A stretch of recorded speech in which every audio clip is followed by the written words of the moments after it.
Produção, portas em automático, portão de embarque está no ar. Alexandre Palmeira, Ezequiel Santos, damos as boas-vindas a você que acompanha o nosso canal, que curte o conteúdo e compartilha com os amigos nas redes sociais e nos grupos do WhatsApp. Muito obrigado. Você que assistiu o canal pela primeira vez, meu amigo, ao lado aí, ó, lado direito, inscrever-se, clique em cima aí e ativa o sininho para não perder nenhum conteúdo. Certo, meu brother? Opa! Primeira total aí? Graças a Deus. E hoje, com o nosso patrocinador. Olha, realmente, eu falo com emoção, porque é o primeiro patrocinador do canal. Eu quero aqui fazer essas honras que é importante. Sem dúvida. A CEP Transporte é uma empresa que tem 29 anos de atuação no mercado nacional. É uma empresa especializada em transporte executivo, fretamento de aeronaves e logística de eventos. E também tem rent a car, né? Que é importante. Long stay com tarifas super diferenciadas. O site da empresa é www.ceptransportes.com.br. Maiores informações na descrição do vídeo aqui.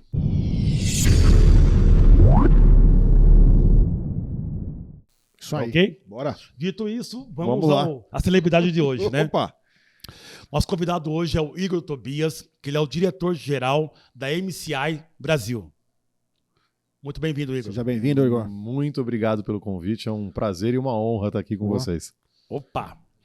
A palavra é sua, cara. Fique à vontade. Aqui a gente não tem um roteiro específico, né? Nosso programa aqui não é bagunçado, mas é mais ou menos assim. A gente pede para o nosso entrevistado fazer a introdução. Então, poxa, nós já demos uma olhada, conversamos um pouquinho lá fora, mas aí você fica à vontade de se apresentar. Para quem já te conhece, será um prazer rever. Para quem não te conhece, pô... Quando eu conheci o Igor, eu tinha bigode e barba ainda e cabelo. Meados 2000, mais ou menos, assim. Eu não tinha barba e tinha cabelo. Tinha cabelo. Então seja bem-vindo, Igor. Fica à vontade. Obrigado. Bom, me chamo Igor, sou pai de 2 meninas, 10 e 11 anos, a Flora e a Luna, meus orgulhos. Parabéns, cara. Sou um profissional de eventos desde sempre, desde que eu me conheço por gente, então ainda antes de faculdade, ainda 15, 16 anos, já comecei a fazer evento, fazia freela, fazia bico, né, para fazer um extra. Então eu comecei desde sempre fazendo evento. Então, desde que eu me conheço por gente, eu sou um profissional de eventos. E eu acabei fazendo faculdade de turismo, porque na época, né, eu sou um cara antigo. Cara, se ele é antigo, fala isso não. Na época não existia faculdade de eventos. Hoje em dia verdade. tem faculdade de eventos. Tinha faculdade de turismo. As pessoas que trabalhavam com eventos, ou elas iam para o turismo, ou elas iam fazer faculdade de relações públicas, comunicação, alguma coisa mais ou menos nessa linha. Eu acabei indo para o turismo. Depois de fazer várias faculdades. Antes disso eu fiz engenharia, desisti, fiz rádio e TV. Tava se encontrando ainda, né? Ou me perdendo, né? Mas enfim. mas era isso. E aí, enfim, aí comecei a desenvolver, depois de cansar de fazer freela, e meu pai também cansado de hora tem dinheiro, hora não tem, né? Aquela história, acabei indo para o mercado para trabalhar formalmente, vamos dizer assim. E aí, enfim, foi uma série de agências de turismo ou eventos que eu fui trabalhando ao longo dos anos, ou de promo também. Teve uma fase que eu me meti com promoção também, uma fase de promoção que foi bem legal também, que trouxe bastante conhecimento, mas sempre trabalhando em agência. Isso foi minha... para não dizer que eu sempre trabalhei em agência, eu tive um momento pequeno ali na minha vida, por 2 anos, que eu trabalhei no AMB. Então, por 2 anos eu fui funcionário do AMB, e aí eu fazia... Ligado ao turismo também, com certeza. Sim, na verdade mais ligado a eventos. A gente eu trabalhava numa área que a gente fazia os eventos públicos, né? Então o AMB era o organizador de eventos como Carnaval, desfile de 7 de setembro, Réveillon, é verdade. acho que até hoje ainda faz. Então os eventos da prefeitura, quem organizava era o AMB. Então tive uma fase ali, 2 anos também que eu trabalhei no AMB. Enfim, profissional de eventos. Que inclusive eles estão se reinventando, né? Eu passei lá, eu moro na Zona Norte, eu vi lá que eles estão se reinventando, estão dando uma mudada no layout. Eu acho que, se Deus quiser, daqui a um tempo eles foi vão... privatizado, né? Privatizado, né, cara? Tava precisando. Hoje quem domina ali é o Center Norte, aquela região toda. Sim, né? sim. Do Expo, né? Cara, é interessante. Você falou que passou por algumas agências corporativas, eu conheço algumas, né? Foi a Vipan, Tour House. A minha curiosidade é esse start entre você vivenciar a cultura do corporativo na parte de eventos e esse start que você dá quando você vai empreender, que é uma história bem legal essa parte também. Vamos lá. Na verdade, em 2010 foi um ano bastante significativo, vamos dizer assim. Foi o ano que nasceu minha filha mais velha, né, a Flora, Sim. e foi o ano que faleceu meu avô, que era meio que o patriarca da família ali, né? E esses dois fatores já tinham um desejo de empreender, acho que sempre o espírito empreendedor sempre esteve lá, Sim. apesar de eu não ter empreendido até então. Eu era um empreendedor de criar coisas novas, de fazer coisas novas só que com o dinheiro dos outros, né? Mas sempre tive o espírito empreendedor de começar coisas novas. Então, na própria Tour House, eu comecei a área de incentivos lá, não tinha incentivo, a gente começou com a área de incentivos. A área de eventos já existia, mas também houve uma transformação muito grande para ser não só uma empresa de turismo que faz eventos, mas ser uma produtora, uma empresa que entrega produção de eventos também, né? Então sempre teve um lado empreendedor ali. Mas o fato realmente de empreender, ser dono do meu canto ali, veio em 2010, que foi quando aflorou isso, e ali eu tomei a decisão, falei, tá na hora de eu empreender. Eu lembro que na época conversei com o Carlos Prado, que é meu amigo até hoje, eu falei, eu vou empreender. E aí, naquele primeiro momento, eu não sabia nem se eu ia empreender na área, tá? Então, num primeiro momento, eu cogitava empreender em outras áreas, inclusive. Só para você ter uma ideia, né, de que o que eu falo é verdade, eu cheguei a comprar uma franquia da TAM Viagens na época. Né, que eu gostava muito desse mercado também de lazer e tal. E eu cheguei a pagar pela taxa de franquia e depois venceu, tinha no contrato lá 6 meses. Se em 6 meses você não abrisse o negócio, você perdia. Só que aí, enfim, acabou passando, enfim, tinha uma questão de ponto, teve uma discussão lá onde vai ser, acabei perdendo a taxa, o prazo, tal, eles me reembolsaram uma parte, enfim, isso é a história. Mas enfim, ali eu tomei a decisão de abrir a empresa, fiz muita conta, me preparei, acho que eu posso dizer que eu me preparei tanto emocionalmente como financeiramente. Até aí você não tinha sócio, né? Eu comecei o negócio com um sócio, um amigo meu, que é um amigo de muitos anos, que também estava saindo, ele trabalhava na Dell, o Amadeu, carioca, figuraça. Hoje ele mora na Holanda.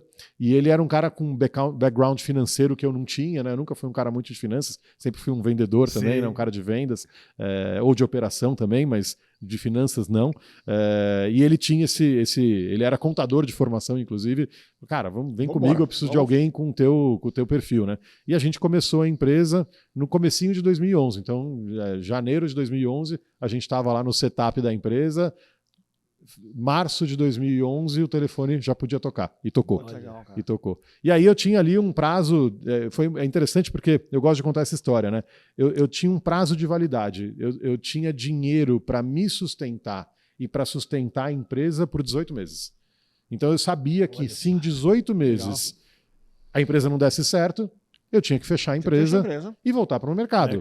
E eu estava confortável com esse cenário, tá? Claro que é um cenário de frustração, mas que é isso? Se eu tiver que voltar para o mercado, não tem problema nenhum, eu volto para o mercado, né? Você tem um deadline, tem 18 meses. Eu sabia que eu tinha empregabilidade, eu sabia que se precisasse, eu conseguiria arrumar emprego. Talvez não o mesmo emprego, talvez não a mesma remuneração, mas eu tinha espaço no mercado.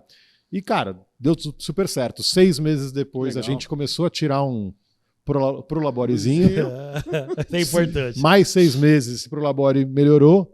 1 ano e meio depois eu tirava praticamente a mesma coisa que eu tirava. Em 1 ano e meio só? Em 1 ano e meio. Caramba, que então ascensão rápida, foi super legal, foi super bacana. Parabéns. Aí, a partir dali, teve uma fusão na sequência. Com 2 anos, a empresa teve uma oportunidade. E por que fundir, se você estava indo tão bem sozinho? Porque também essa é uma chave legal.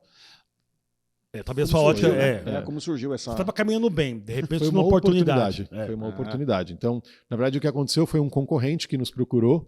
Ele era um concorrente parcial, ele não era um concorrente total, né? Tinha sinergias, tinha coisas que eu fazia que ele não fazia e tinha coisas que ele fazia que eu não fazia. E tinha uma área de intersecção ali, né?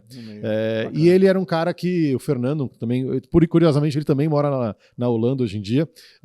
Ele estava sozinho, ele precisava dividir um pouco da jornada ali de operacional, comercial.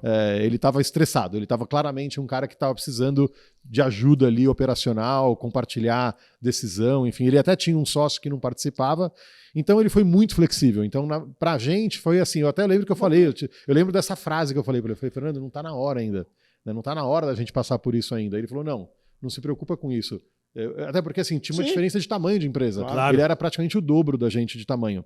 Né? Só que para fazer o negócio, fazendo uma comparação completamente injusta, Sim. foi mais ou menos quando teve a fusão do Itaú e do Unibanco. Sim. Que o Itaú era maior, o Unibanco era menor, só que o Setúbal falou, bom, se eu quiser viabilizar, eu vou ter que valorar a minha empresa para baixo, senão eu vou inviabilizar o negócio. Foi o que aconteceu. Então, para viabilizar, no valuation, a empresa dele valeu menos, a nossa valeu um pouquinho mais para a gente poder entrar em condição de igualdade. Legal, né? E aí Legal, teve a interessante. oportunidade de Legal. fusão. E foi bem sucedido, porque foi tão bem sucedido que no primeiro ano de fusão a gente dobrou de tamanho. Caramba, cara. Então, assim, você imagina, Isso ele daí- era o dobro de mim. A gente juntou. Em E um da ano a cor- gente dobrou. dobrou de novo. É. E aí Porra, foi assim. sensacional, cara. Foi sensacional, mas teve dor também, tá? Então, só para não parecer aqui É que é só verdade, alegria. isso que é Que o- legal. É. Que o mercado que é só alegria, né? A gente teve um problema muito grande de caixa. Assim, a gente quase De quebrou. Fluxo de caixa. A gente quase quebrou por causa do caixa. Né? Então, ao mesmo tempo que a gente dobrou de faturamento, a gente quase quebrou porque a gente começou a se endividar para poder Fazer os eventos. dar Isso vazão. o quê? Atraso de pagamento de empresa, não é Os- isso? os Porque dois- os eventos levam muito prazos. tempo, às vezes, para poder pagar. As duas coisas. Então, uma coisa é o cliente que pede prazo e outra é o que pede prazo e não paga. Então, Olha, cara. você tem dois fatores. Duas vertentes. Tem o cara que só pede prazo, ele paga no prazo, mas ele precisa de prazo. Então você tem que tomar dinheiro. No meu caso, eu não tinha Sim. dinheiro próprio, eu tinha que tomar Para honrar com dinheiro os fornecedores. para honrar os fornecedores. Às vezes é um fornecedor pequeno que não consegue segurar. E você tem o outro cara que promete te pagar em 60 e paga em 90, 120. Ele te ferra. Né, Eu pra falar vejo, português, claro. eu vejo até hoje, muitas vezes chegam bids aí correndo para o mercado, pedido, né, com os prazos assim surreais, surreais. Aí eu falo, gente, quem é que aguenta sustentar esse tipo de evento? E aí vem a explicação sua que é perfeita. É. Conforme você vai crescendo, se você não tiver lastro, Você você fica. você fica. Fica no meio do caminho. Você fica no meio do caminho. Você fica. Você atende o cliente, só que você não consegue honrar com o fornecedor, porque os prazos não batem. Não batem. O cliente final não entende isso. Mas a gente corrigiu. A gente conseguiu. No primeiro ano a gente apanhou, conseguimos corrigir, e o segundo ano da fusão foi sensacional. Sensacional. Foi o ano mais lucrativo da empresa, deu super certo. Foi aquele ano de 2014, Sim. ano de Copa. Copa do Mundo. A gente arrebentou. Legal, a gente cara. arrebentou. A gente vendeu muito bem, com uma boa rentabilidade, com os fluxos corretos ali, Certo. sem precisar ficar tomando dinheiro, né? Porque uma coisa é você bancar com o seu dinheiro, porque até, de certa forma, é até bom porque você faz dinheiro, né? Isso. Outra coisa é você fazer com dinheiro de banco. De Não dá. banco. Não dá. Não existe margem nesse mercado que justifique pegar dinheiro em banco. A margem é muito espremida para Aí, ó. pegar dinheiro em banco. Né? Então, uma coisa é você ter uma indústria, Sim. trabalhar A com margem e o risco do negócio. O Né? risco e do o, negócio. e o risco ainda tem Isso, essa. margem, A gente risco. só não quebrou porque, por mais que eles atrasassem, eles pagavam. Porque se tivesse tido um calote, Acabou. tinha quebrado. Um calote. Olha que Um calote era interessante. suficiente para quebrar a empresa. Caramba, cara. Porque a gente Cara, fala como de é que dinheiro dorme grande, assim? né? Igor? Como é que Então, consegue é dormir, dinheiro cara? grande. Como é que dorme? Então, Pô, você tem uma estrutura, você tem uma equipe, né, de profissionais que são especializados nessa área aí, né, que custa um pouquinho mais caro que o mercado normal. Com certeza. É uma preocupação constante, né? É verdade. E acho que essa é a melhor resposta que eu posso te dar, Ezequiel, é que eu vendi a empresa depois de um tempo. depois de um tempo, você falou. Porque você não dorme. Você não dorme, né? cara. Imagina, é muita responsabilidade, cara. É muita responsabilidade. É muito complexo. É complexo. Realmente, a gente chegou num momento ali que a gente tinha uma folha de pagamento ali de 40 e poucas pessoas. Não é tão grande assim. Eu fico imaginando outras empresas Então. que têm 200, 300, né, com 40 e poucas pessoas na empresa. Exato. Já era uma folha de pagamento gigantesca. Você começava o mês devendo 200, 300 mil reais. Né? 200, 300 mil reais todo mês. Todo Abriu o mês. mês. Abriu o mês devendo. Devendo. Essa é a vida do empreendedor brasileiro. Sim. Né? Nossa senhora. O sócio que é o governo, né? Você Não põe nada. deve aqui, porque você já. Exatamente essa sensação que eu vejo muitas pessoas passando. Você fala assim, poxa, tem uma folha a pagar no final do mês, mas você tem contas ali. E você tem os impostos, que é o seu outro sócio, né? Sim, sim. Que também É não isso. abre mão de nada. É isso. Nada. Ele fala assim, então chega lá o tal dos seus impostos para pagar, vem o boletão lá, você que se vire para pagar. Quanto mais você fatura, mais você paga Mais imposto. você paga. Mais você paga. Se sobrar alguma coisa, aí é Você seu. paga mais um pouco. Então, lá, né? É fácil não, cara. Agora, você criar uma empresa que vira um sucesso para vender dá uma dorzinha também, né? Porque é quase um filho seu, né? Tem doação sua ali. Tem sentimento seu ali dele. Eu não tenho esse apego, Ezequiel. Não tem? Não tenho. Eu criei a empresa para negociá-la. Então, do dia 1 que a gente criou a empresa, a gente até fez uma escolha que muitos não fazem, de ser uma empresa 100% por dentro, não ter caixa 2, recolher todos os impostos, porque isso na hora de vender aparece. Vai aparecer. Né, na hora que você faz a due diligence, isso aparece, não tem jeito. Tem jeito. Né, então a gente escolheu, e curiosamente foi muito legal, porque o meu sócio novo lá da aquisição teve o mesmo raciocínio quando ele criou a empresa. Legal. Então foram duas empresas sintonia. Que se juntaram. Cara, a gente fez quando eu vendi para a MCI, né? A gente fez a due diligence, não tinha um esqueleto no armário.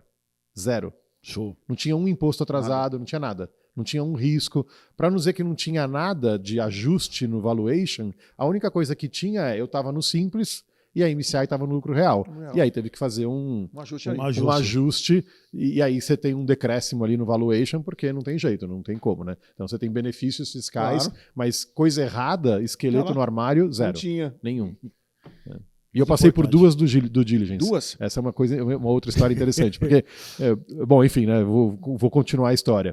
Em 2014 a gente foi super bem, em 2015 a gente errou. A gente cometeu alguns erros em 2015 e a coisa foi por água abaixo logo no início de 2015. Caramba. A gente percebeu que a gente estava com a estrutura errada, com o tamanho errado, com... Enfim, várias questões erradas ali para não entrar muito em questão. E esse meu sócio, que era o que veio da aquisição, da fusão, ele falou: olha, eu quero sair, quero ir para a Alemanha, quero ir para a França, quero estudar. Cara, você toca aí e eu fico. E eu vou. Aí eu falei, cara, não, bom, enfim, vou encurtar a história. Teve uma ruptura ali, eu tive uma situação que eu me vi numa situação que ou eu comprava a parte dos meus sócios, ou a gente fechava a empresa. Porque a empresa ia dar prejuízo aquele ano. Não tinha jeito, não tinha como, ela ia dar algum prejuízo, enfim. Questões de mercado também na época, não? Era um pós-Copa meio... Pós-Copa, né? Era um pós-Copa meio ressaca de pós-Copa.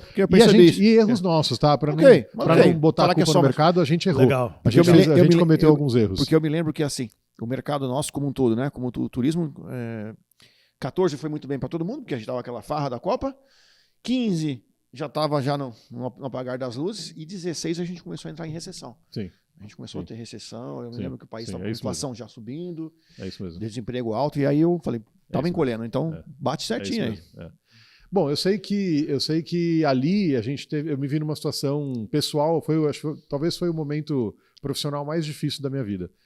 Porque eu não tinha tanto caixa próprio, né? Tive que fazer tive que rapar o dinheiro de tudo quanto é lugar, diminuir padrão de vida, inclusive, para poder comprar a parte dos sócios, porque aí sim veio o apego, Ezequiel. De, putz, tudo que eu fiz até agora... Porra, acho que esse que é o ponto. Mas se eu estivesse vendendo, tudo bem. O problema era fechar e jogar dinheiro fora. Literalmente jogar aí fora. Aí dói. Aí ali aquilo me doía. Eu falei, cara, não posso deixar passar. Aí, enfim, fiz o que eu tinha que fazer, consegui comprar a parte de todos os sócios, fiquei sozinho. Só que eu fiquei sozinho e, de novo, sem capital de giro. Aí eu me vi na mesma situação lá atrás e falei, cara... Do início. Já vi isso antes. Já vi isso antes. Se eu tiver que me endividar em banco, eu tô ferrado. Né? Eu vou trabalhar para o banco ganhar, não para mim ganhar, para eu ganhar. Aí o que aconteceu? Eu comecei a acionar contatos para vender uma parte da empresa. Foi aí que eu liguei para o Ricardo Ferreira. O Ricardo Ferreira, já na época, ainda de época de Alatur, ele tinha me paquerado um tempo antes para ele comprar um pedaço da minha empresa. E eu falei, não tá na hora ainda. Eu liguei para ele e falei, agora é a hora. Chegou a hora. Oi, Ricardo, agora... Ainda falei com ele esses dias, falei dessa história. Ele deu risada. Aí o que aconteceu? Ele falou, temos interesse em conversar. Ele, do diligence... Essa época aí, ele era diretor da Alatur, é isso? Ele era sócio da Alatur, ainda não tinha JTB ainda nessa época. Tá? Bom, beleza. Negociamos. Curiosamente, o Kina, o Eduardo Kina, que veio a ser CEO da Alatur, na época ele era de uma empresa chamada Invistia, que fazia due diligence. Foi aí que ele conheceu a Alatur. Não sei se as pessoas sabem dessa história, mas o Kina, ele era um fornecedor de fusões e aquisições da Alatur. Um especialista em fusão e aquisição e tal. E aí ele fez a due diligence, fizeram o valuation da empresa, a gente teve um shake hands com a Alatur. A gente chegou num modelo onde a Alatur ia comprar 50% do meu negócio E parte era cash para mim e parte era aporte, Investimento na empresa. Legal. Shake Bom, mas hands, problema, né? shake hands, maravilha, tal. O que aconteceu nesse momento? A MCI tinha sociedade com a Latour na MCI Brasil. A MCI Suíça tinha essa sociedade. E eles tinham uma cláusula no contrato que dizia o seguinte: qualquer aquisição que a Latour venha fazer na área de eventos, eu preciso aprovar antes. E eu tenho preferência. Eita. Aí, Uma suposta barreira, então. tinha uma barreira. Uma preferência, um direito à preferência ali. Pode exercer. Aí mandaram todo o case, o business case para os suíços Declinou? viraram e falaram: não, Puta não vai Tá, comprar não. Olha. Não vai comprar não. Caramba, Quem vai meu. comprar sou eu. Ah, tá. Ok. Cara, então. Esse negócio tem que ser via MCI. Aí volta do zero, vou para Las Vegas, tenho um bate-papo com os suíços lá em Las Vegas e tal. Aí, a partir dali, gostamos do cara, pode seguir com um novo valuation, né? Aí não fizeram exatamente uma due diligence, mas fizeram um novo valuation e tal. Vai, vem, volta, vai. Aí muito mais complicado, porque uma empresa suíça, não querendo comparar com a Latour, enfim, mas muito mais criteriosa, muito mais número, muito mais informação do que eu já tinha passado. Aí zerou o jogo, teve que começar tudo de novo. Zero. E aí foi até que veio uma conversa, né? Da época era o Juliano, que era o diretor-geral da MCI, hoje ele está no Canadá, ele continua no MCI, mas ele está no Canadá. Falou: olha, a gente quer comprar, mas a gente quer comprar tudo. A gente não quer comprar 50%. E a gente quer que você venha trabalhar com a gente. Bom, ok, mas qual é a proposta? E aí entra numa série de negociações, né? E virou uma mesa de negociação, vai, volta, vai, vem.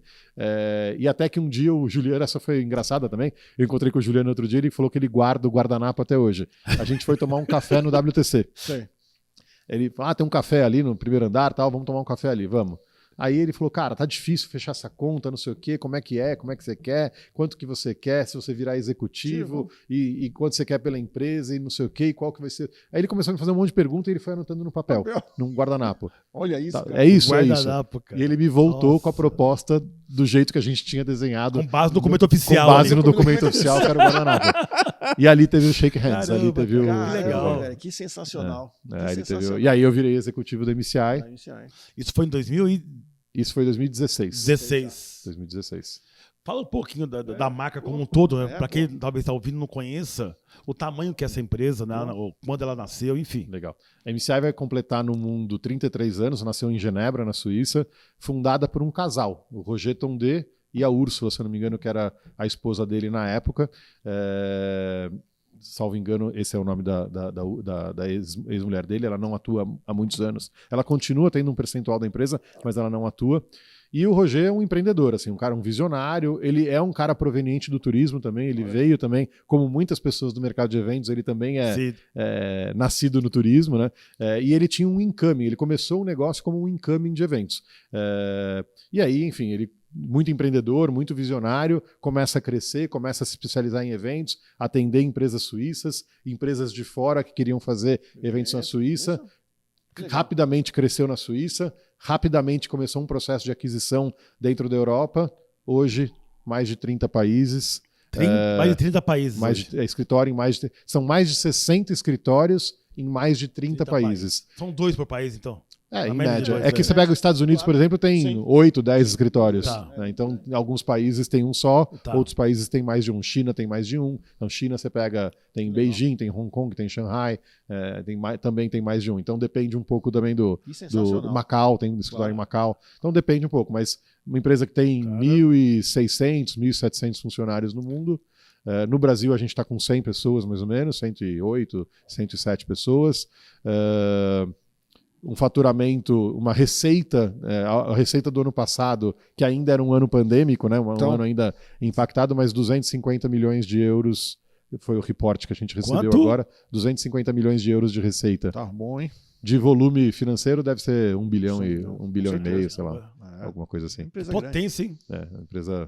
Uma empresa bem estruturada, tem todo um processo de crescimento, né? Então começou na Europa, a partir dali houve uma profissionalização. Os primeiros 10, 12 anos foi Europa, né? Foi crescimento na Suíça e na Europa, e com capital próprio. Então, várias aquisições na Europa, mas com capital próprio. E aí, depois de alguns anos, houve uma profissionalização da empresa com a entrada do filho dele, que é o Sebastian Tondé, nosso CEO até hoje. É um cara que tem a minha idade, né? Ele é do mesmo ano que eu, 75 também.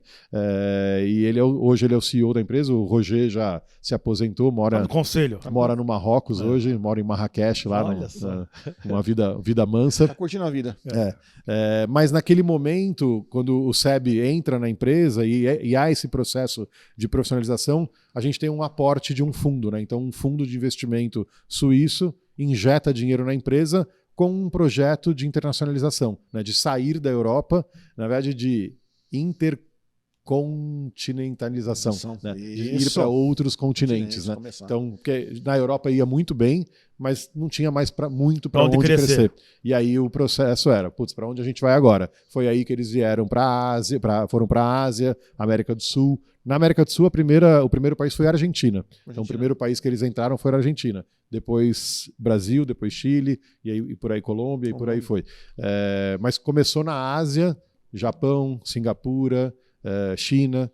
Né? E aí tem vários modelos. Tem modelo onde eles compram 100% da empresa e tem modelo onde eles compram uma parte e mantêm um sócio local. Pô, aí história, de acordo com o país, tem um sócio local porque o país é peculiar.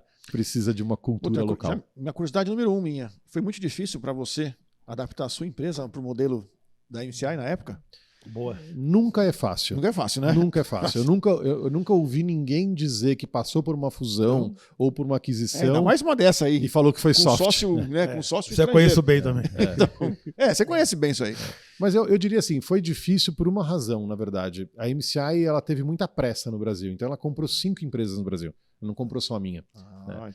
Então eu fui a quinta, na verdade, eu fui a última. Então quando eu cheguei na MCI, eu brinco que ela era uma colcha de retalhos descosturada. Não é que ela era uma colcha de retalhos já costurada. Ela estava descosturada ainda, cheia de... Né? Profunda, hein? Então, talvez vocês lembrem do André Carvalhal, que foi presidente da Wagon Lee. Sim. Ele era o presidente da MCI, né? Era o diretor-geral da MCI no Brasil. Ele continua conosco, hoje ele é o CFO, meu braço direito lá. E ele foi contratado pela MCI na época. O Juliano saiu, ele entrou para fazer essa costura. Ele era um cara que tinha lá não sei quantas aquisições na carreira pela Wagon Lee, e ele veio ali para a MCI para poder fazer essa costura e de fato fez. Ele conseguiu fazer um trabalho de gestão ali muito bem feito para poder costurar essas 5 empresas que tinham sido adquiridas, e fora a MCI que já tinha também o seu crescimento orgânico aqui. Então, na verdade, eram 6 empresas ali sendo costuradas num prazo de 2-3 anos. 2 anos. Tem que fazer tudo. É muito rápido. Cada uma com DNA diferente da outra. E aí, obviamente que entre mortos e feridos, algumas dessas aquisições foram para frente, outras não. Ficaram. Olha, cara. Ficaram na história. Você é natural também.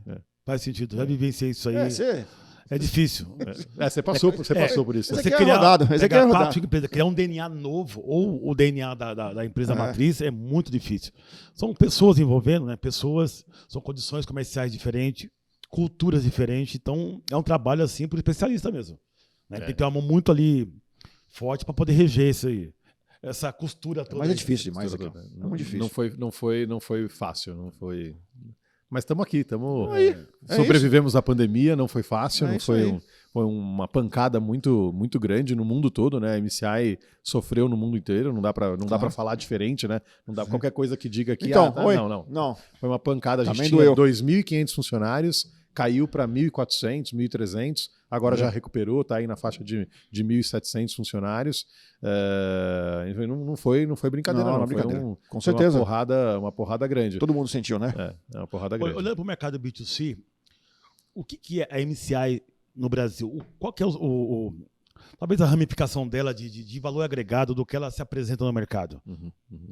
A MCI ela tem 3 pilares, vamos dizer assim, de oferta, vamos colocar assim, para o mercado. Então, o primeiro é os serviços corporativos. Então, a gente atende empresas nos seus incentivos, nos seus eventos, campanhas. Hoje a empresa é mais do que uma empresa de eventos, ela é uma empresa de marketing e comunicação. Então a gente vende conteúdo multiplataforma, que a gente fala, né? Ativação de audiências multiplataforma, desde um evento dentro de um estúdio, um conteúdo de YouTube, ou um podcast, ou o que quer que a empresa precise para levar o seu conteúdo para uma determinada audiência. Né? Então, hoje, a gente tem um leque de serviços muito maior. Mas, voltando aos pilares. Então, o pilar corporativo, onde a gente oferece uma porção de serviços de marketing e engajamento de audiências para empresas. A gente tem o mercado associativo, né? Onde a gente oferece também engajamento de audiência, eventos, congressos, organização de congressos para associações. E aqui também a gente tem uma área muito forte de consultoria e de representação. Então, a gente representa associações, a gente faz quase um fulfillment de serviços associativos para associações de fora do Brasil e brasileiras. Aí é um outro bicho, né? Não tá um pouco fora aí do mercado de eventos e tudo mais. E, por fim, a gente tem produtos próprios. Então, a MCI também desenvolve produtos que ela é proprietária, né? Que ela toma risco, vamos chamar assim. Né? Então, a gente tem comunidades que a gente desenvolveu, a gente tem uma comunidade de blockchain que a gente gera conteúdo e vende espaço patrocinável para o mundo de blockchain. A gente tem uma outra comunidade de inclusão de mulheres na tecnologia que a gente também desenvolve. Eu não conhecia nada disso. Mas são coisas muito específicas. Então, a MCI é mais conhecida pelo mercado de eventos, mas ela tem ali um pool de produtos, vamos chamar assim. A última jogada nossa aí, que deu bastante repercussão, a gente fez uma parceria com a HSM. Então a gente fez um acordo com a HSM por 5 anos. A gente vai explorar os eventos da HSM por 5 anos no Brasil. Então a gente não é exatamente um sócio, mas é como se fosse um parceiro comercial onde a gente toma risco. Né? Então não é que a HSM me paga para fazer o evento como outras empresas. Ela terceiriza a marca, né? Ela é um licenciamento de marca, onde eu vou lá e eu exploro. Também aqui está nesse pilar de risco, vamos chamar assim. Sim, produtos que a gente tem que vender ingresso, a gente tem que vender patrocínio, a gente tem que organizar todo... Né? Obviamente, riscos maiores, potencial de receita maior, né? De lucro maior. Mas a HSM já envolve um outro negócio ou está dentro do portfólio que vocês já trabalham já? Ou é um negócio novo? Ele é um negócio novo, a gente fechou esse ano agora. É uma outra estrutura, então. É uma outra estrutura. Tem uma diretoria só de HSM, tem uma equipe só para HSM, é bem específico. Olha que legal. Pô, sensacional isso daí. Pô, falar de evento é sempre um negócio bom, porque assim, é gostoso, né? Pô, eu adoro. Fórmula 1. Cara, o papo flui, né, cara? Evento, eu acho que realmente, assim, para vocês que estão 100% focados, é muito legal. Uma pergunta minha, Igor, é assim: que lugar do mundo você mais gosta, ou você fala assim, putz, esse país é preparado para fazer eventos. Esses caras são do evento. Tá. Já que vocês têm presença global, pô. Global, para você é tão tranquilo isso.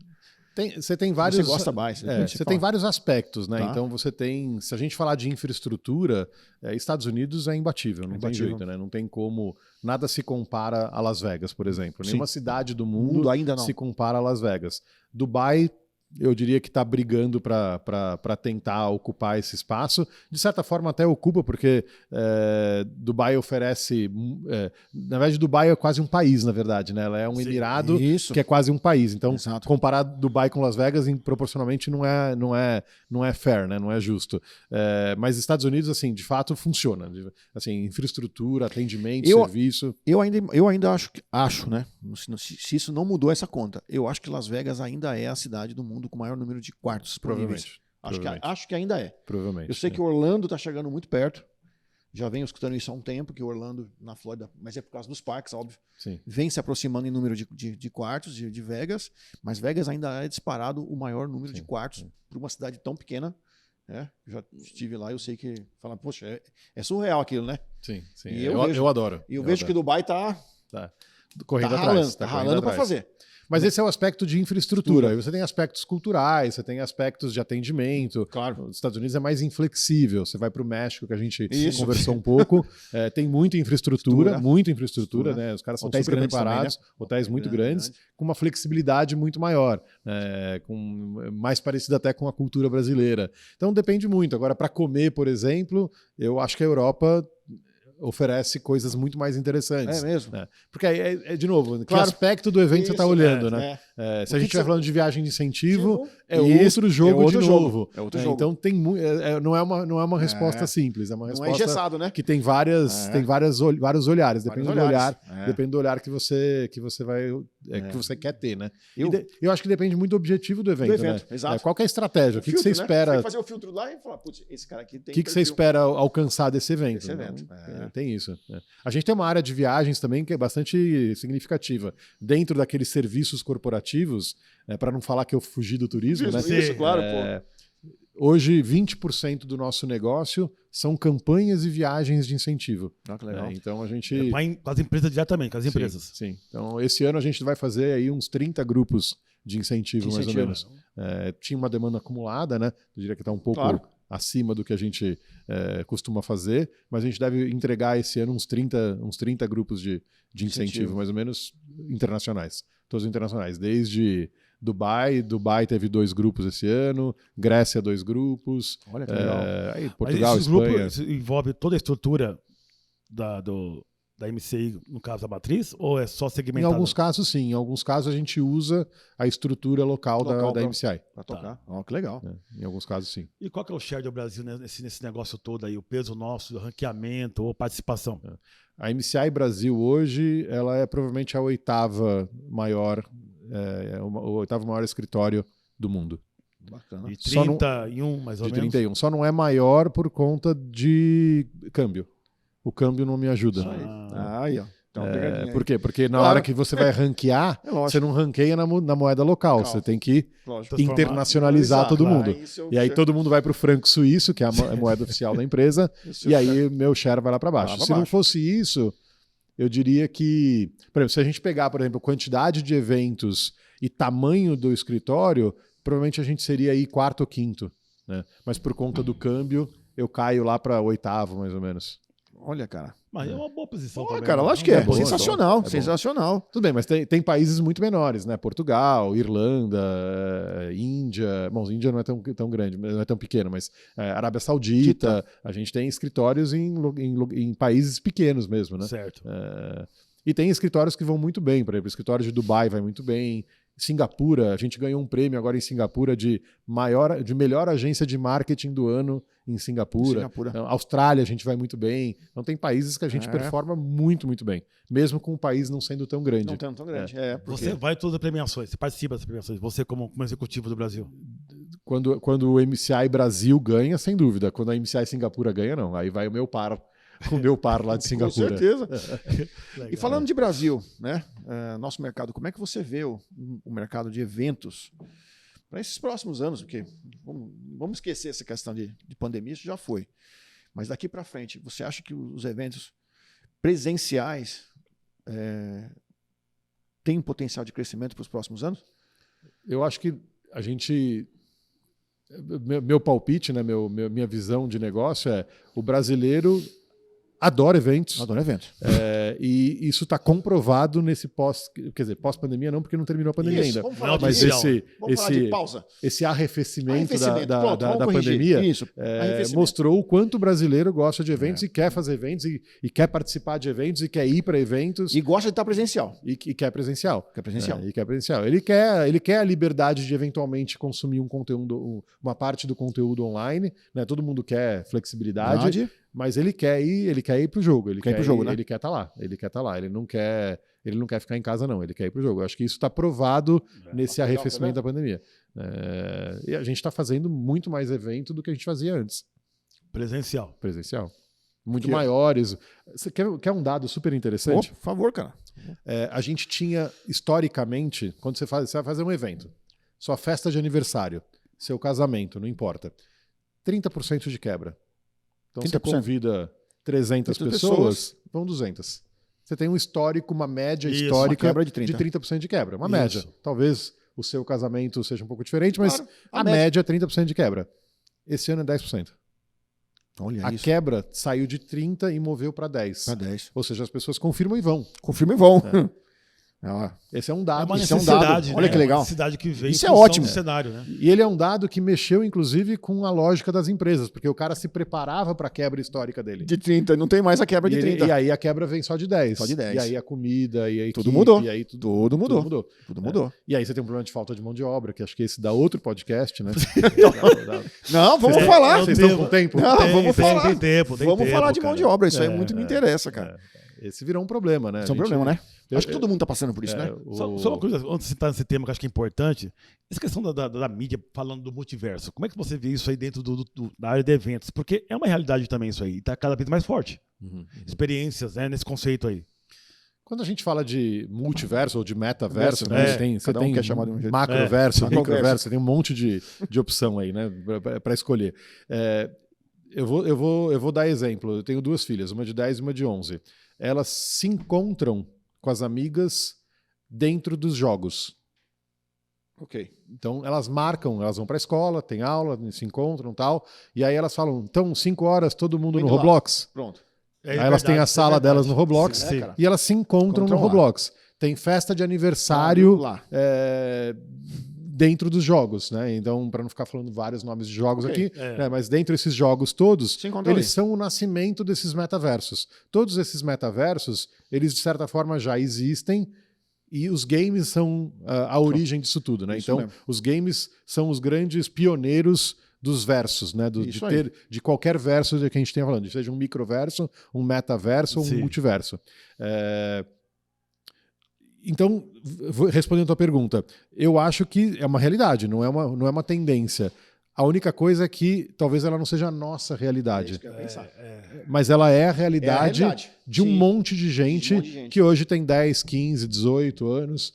Então, aí eu falo que eu costumo dizer que existe um turning point do metaverso. Qual que é o turning point? Quando é que a gente vai ver o metaverso sendo a realidade pra quando esse as mercado. marcas e as audiências entrarem no metaverso?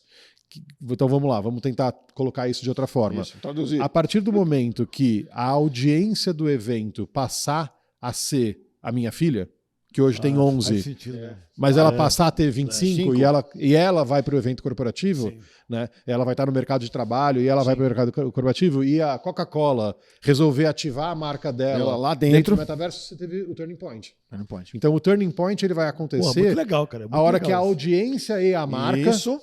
forem para dentro do metaverso. Porque o metaverso já existe, é só uma questão Sim. de exponenciar, de baratear ou o que quer que seja. Né? A gente já está vendo. Se você colocar um óculos Perfeito. de realidade virtual hoje, você assiste um show dentro do Fortnite. Tá lá o metaverso. Tá lá. Mas todo mundo tem um óculos de realidade virtual em casa? Não tem. claro. Mas você não precisa ter um óculos de realidade virtual. O Fortnite existe também em 2D. Não 2D, isso, não precisa. Você pode assistir aqui Claro. nessa tela, né? E por aí vai.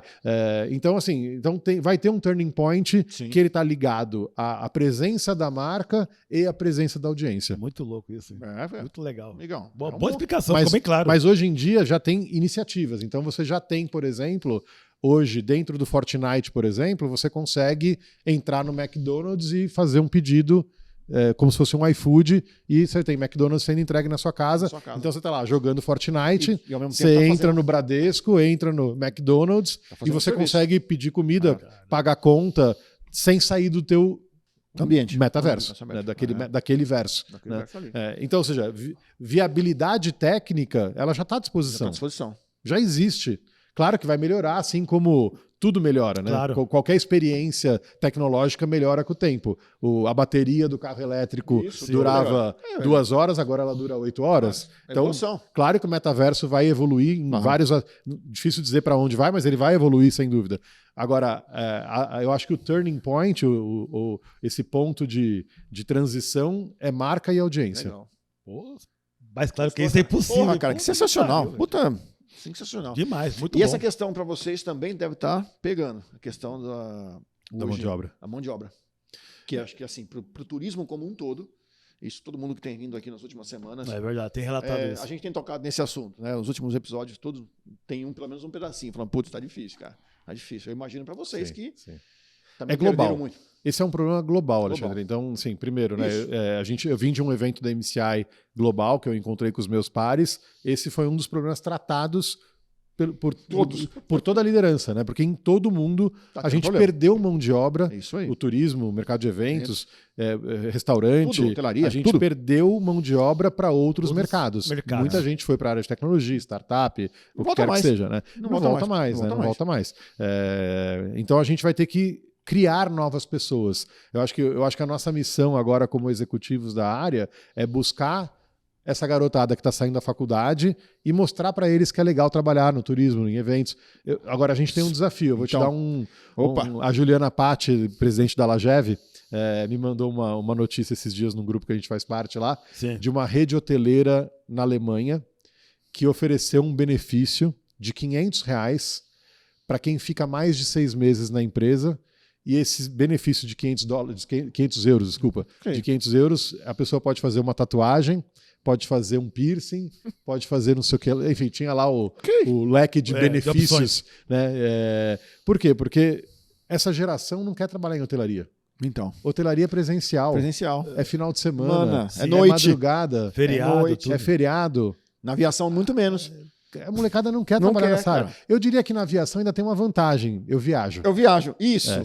Tem a questão ainda tem uma compensação. Tem uma compensação. Na hotelaria ali. É estático. Agora, na hotelaria é um pepino. No máximo, uma transferência para um lugar legal. Eu vivi um negócio, esse grupo que a gente levou para a Suíça de clientes, depois a gente foi para a feira IMEX, que é aquela feira em Frankfurt, né? Sim. E eu queria fazer um café da manhã com um presidente de uma associação que eu conheço lá de fora, e eu queria fazer um café da manhã com o meu grupo. E aí eu não vou falar o nome do hotel para não criar uma questão aqui. A gente estava num hotel bom, um hotel 4 superior de uma rede, de uma cadeia hoteleira, e eu mandei um e-mail lá para eu mesmo mandei, até para não, às vezes não gosto de encher o saco da equipe. Cara, eu mesmo entrei no site, área de eventos. Olha, eu quero um café da manhã para 20 pessoas, assim assado, mesa redonda, data tal, nananã, começa às 8, termina às 9, nananã. Cri. Mandei de novo. Receberam o meu e-mail? Cri. Cara, então, não é possível. Olha isso. Aí entrei em contato com a minha gerente de conta. Minha amiga, tô tentando comprar teu hotel lá na Alemanha, tal. Pô, quero fazer um café da manhã super importante, clientes importantes para mim, para você, me ajuda? Ajudo. Igor, já consegui falar com o hotel. Pode ficar tranquilo que eles vão te mandar. Porra. Cri. Nada. Aí Nada. Liguei de novo. Minha amiga, me ajuda, tô precisando, tal, não sei o quê. Sei lá, 10 dias do evento. Tava 10 dias mais ou menos do evento. Isso já tinha passado, sei lá, umas 2 semanas, né, que eu não conseguia nada. Aí veio a resposta. Aí veio assim, não veio um café da manhã, veio um mini coffee break de proposta, que era assim, petit four salgado, petit four doce, suco de laranja e café. Era assim, era a proposta que veio. Não está nem discutindo o preço. Sim. Falei, olha, eu pedi um café da manhã, isso não é um café da manhã, isso é um coffee break. Pedimos desculpa, e infelizmente é essa a única opção que eu tenho para te dar. Um hotel 4 superior, de uma rede hoteleira internacional, não conseguia me atender num café da manhã para 20 pessoas. Que é simples, né? Não é nada complicado. Ele tem o café da manhã lá. Sim. Né? Os itens estão lá, né? Os ingredientes estão lá. Você não perguntou preço, é um café da manhã. Eu não tenho. Ele não você conseguiu buscou me um atender. outro hotel? Não, eu tive que adaptar. Eu tive que fazer eu vivenciei uma situaçãozinha. Também é do turismo, claro, não tem a ver com hotelaria, mas tem a ver com essa falta de mão de obra, de tudo que está faltando, falta de carro. Voltando agora do Caribe, eu fiz para você pegar um carro lá em Porto Canaveral. E a maioria das lojas, das locadoras em Porto Canaveral, está fechada até hoje. Nem todas abriram.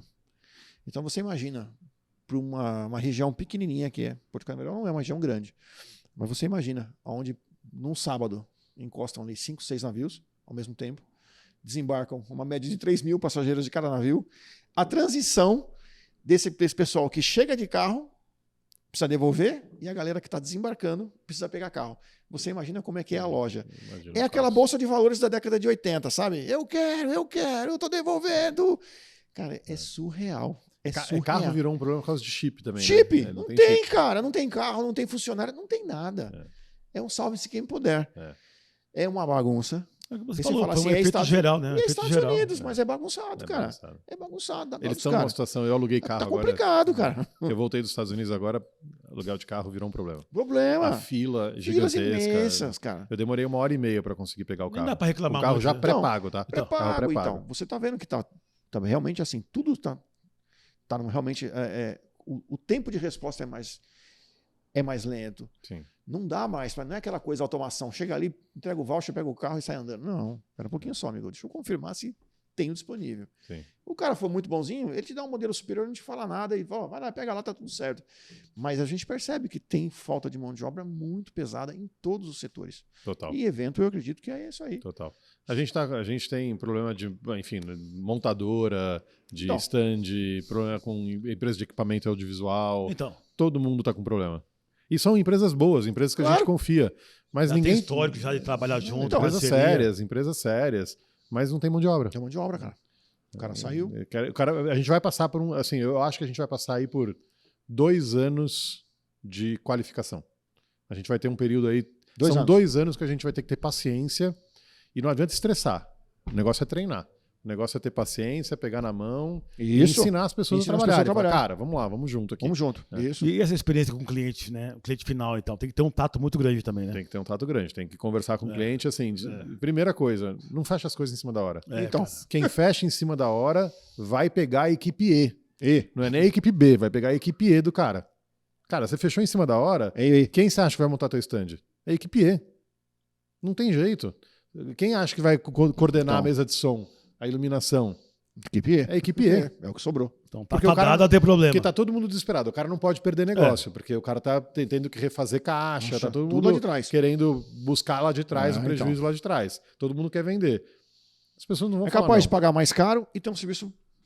É capaz não. Vai É isso pagar aí. mais caro. Vai pagar mais caro. Vai ter um pagar mais serviço Vai caro. custar mais caro e vai ficar o serviço aquém do que se espera. Mas tá vendo? Então, assim, a mãe aí é antecedência, planejamento, antecedência. Quanto tempo hoje para um evento Depende. Depende do perfil do Depende evento, do né? tamanho do evento, do perfil, da região. da região? Aí, ó. É. Então, ainda temos isso ainda. Tem muitas variáveis. Mas, assim, eu te diria assim, hoje, o nosso prazo hoje, na MCI, médio, eu diria que é 3 a 4 meses. 3 a 4 3 meses. a 4 meses é o prazo aí.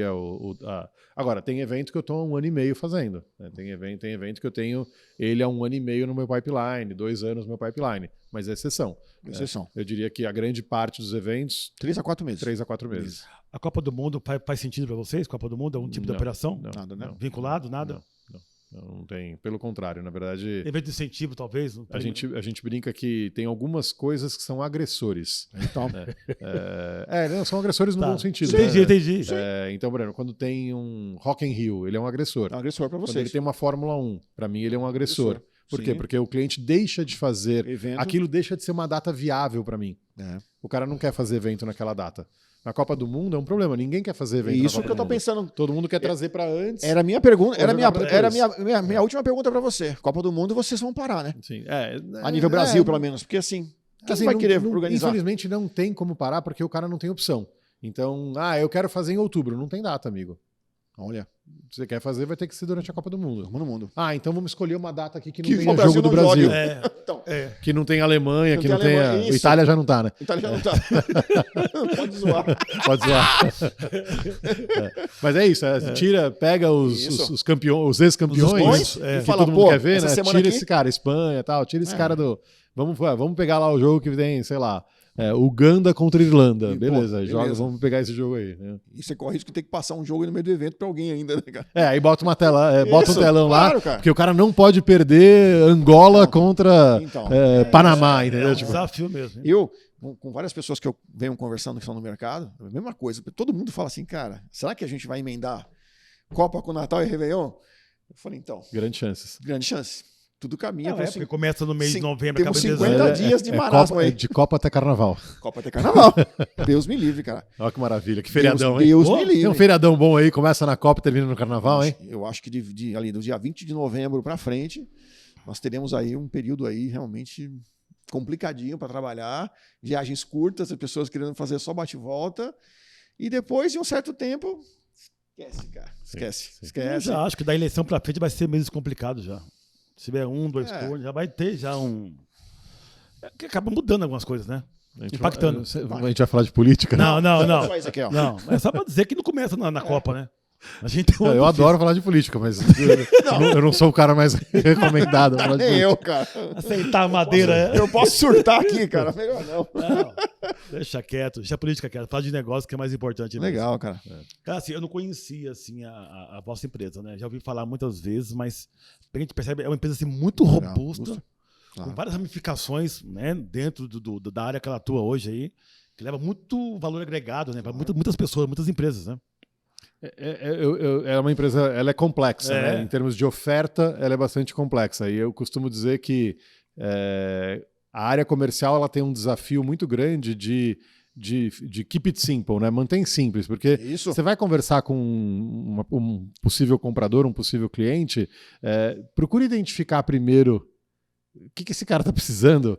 Porque se você falar, eu vou apresentar a empresa para você, você está com tempo? Então, é verdade. Cara, o portfólio, né? é uma loucura, né? Então, assim, e como a gente faz muito tipo de evento, então, às vezes a gente mostra, por exemplo, a gente fez um evento coisa de 3 anos atrás, que foi, inclusive naquele ano, foi o maior evento que aconteceu no Brasil naquele ano, que foi o Fórum Mundial da Água, né? Que mais de 100 mil pessoas participaram do evento, né? 140 mil pessoas e tal, com mais de 80 países representados no evento. Uma loucura, com, cara, cobertura nacional, apareceu na Globo, apareceu em tudo quanto é lugar. Aí eu pego e mostro o videocase desse evento, o cliente quase cai para trás, né? Fala, Fala, não, moço. Você não é para mim, né? Não. Você não é para mim. E a gente faz a reunião Claro. para 15, 20 Sim, pessoas. Nossa. Simples, com o almoço, Claro, né, pô. ou gravam Que também é evento. um podcast, ou Sim. enfim, né, Que é evento. enfim, ou seja, a gente tem um portfólio de soluções muito amplo. Então a gente precisa tomar muito cuidado, né? Legal. Um desafio, né? Nosso, Entender primeiro. de a gente primeiro entender quem é o nosso Lógico. interlocutor, o que esse cara, qual é a dor dele, qual é a solução certa para a dor dele, qual é o remédio que ele precisa, Sim. para a gente não chegar e a gente não assustar o cara com o nosso portfólio, que é um portfólio amplo, ou para não atormentar a vida do cara e de falar Sim, um monte de coisa verdade. que não Pô, tem achei sentido para ele. Então não é Legal. fácil ser comercial da MCI, Pô, não. não é? Não é ser comercial da MCI é um desafio. Legal. Cara, é assim, ó. Puta que pariu. Vamos falar, vamos Pode xingar, Ezequiel. Pode falar assim, aqui é pra adulto. Cara, pra mim assim foi muito rico, Sensacional. tá? Muito rico, muita informação relevante. Você é um baita do executivo renomado. Obrigado por ter dado nosso pedido e vir aqui no canal, né? Bater um papo com a gente, passar um pouquinho da informação, né? Do complexo que é a vossa empresa aí, mas muito obrigado mesmo. Obrigado mesmo. Não, prazer. Seja bem-vindo aí. Super legal o bate-papo. Poxa, nós vamos Liga o ter que... tempo. Espero voltar. Então, acho que vai ter que marcar um episódio 2 para contar só as anedotas dos eventos, viu, Sim, cara? sim. Olha, tem um caderninho, né? Então, Tem o caderninho. eu imagino, cara. Cada coisa que já aconteceu. Porra, cara, com certeza. Dá pra contar. Muito obrigado, Legal. Obrigado mesmo, cara. Bom te Legal, ver aqui, Sérgio. viu? Valeu. Obrigado. Valeu, Prazer. gente.